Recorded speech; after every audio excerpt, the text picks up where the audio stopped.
This is problem 8-143 from section 8.3.2.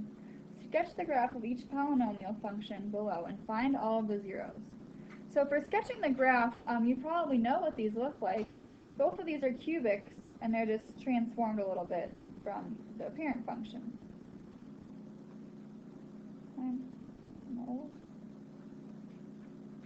There we go.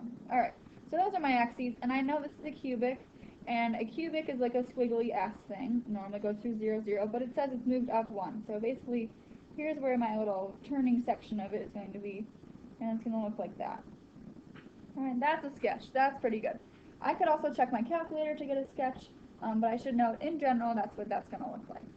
The more difficult part is finding all of the zeros for this. Right? So what I could do is possibly plugging in, finding the zeros are the same as the x-intercepts, right? So I'm going to plug in y equals 0. Okay, so if I do that, if I solve that for x, I'm going to have x to the third equals -1. If I take the cubed root of both sides, I'm only going to have one answer. I'm not going to have plus or minus. I'm just going to get -1. You can type that into your calculator. So one of the x-intercepts is going to be -1, which is probably fairly easy to identify, which would be right around here. However, there's going to be two actual complex roots after this. Okay? Two complex roots, two imaginary roots that we need to find. But I know one of the factors already. So I know x plus 1 would be the factor for that 0. Okay? So what I'm going to do is take my original function of x to the third plus 1 and divide it by the factor for the 0 that we know already. Okay? So I'm going to use my rectangles, the division that we just learned, and I'm going to take x to the third, and I'm going to add in plus 0x squared plus 0x plus 1. That might be helpful. If there's a term missing, just write in a 0 for it. And then along the side, I'm going to have x and a plus 1. Okay. So to fill in this, I know the first term has to be an x to the third. So this will be x squared on the top. So this will be an x squared, 1x squared there. However, I want a total of 0x squared. So in order for these diagonals to add up to be nothing, I need this one to be negative x squared. Okay? So paying close attention to what that has to be when they add together. So this needs to be negative x up here in order for that to work. So I have negative x times positive 1 is negative x. Again, when I add my x's together, these like terms there need to add to be nothing.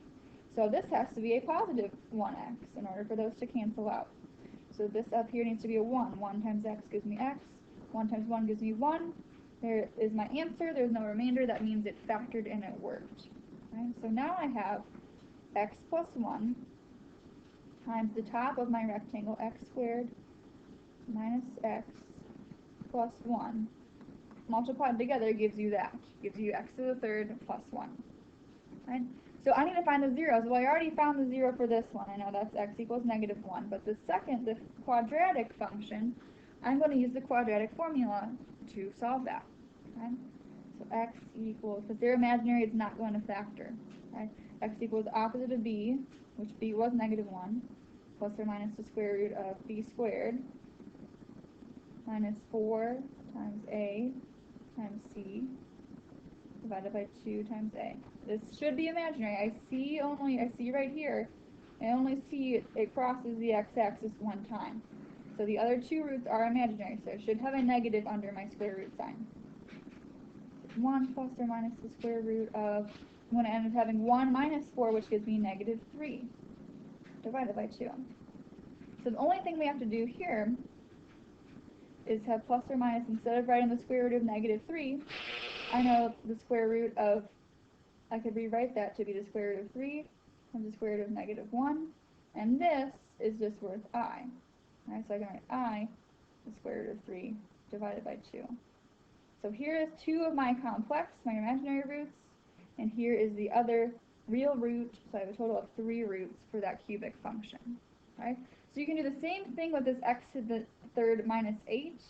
I know in my graph that it's going to be moved down 8, so I didn't even make enough things, but so if this was -8 right here, it would be a cubic like that. And I can look on my graph, or again, I can just plug in a 0 right here and solve that for x to get most likely one of my roots.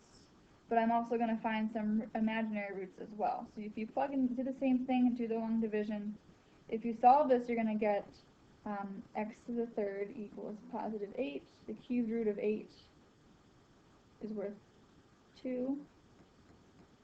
X equals 2. So you would write this as a factor as x minus 2. Remember, it's the opposite. So divide the x to the third minus 8 by this factor, and then use the quadratic formula to get those zeros. Okay? So we're going to have two complex or two imaginary roots for both of these, and we will have one real root.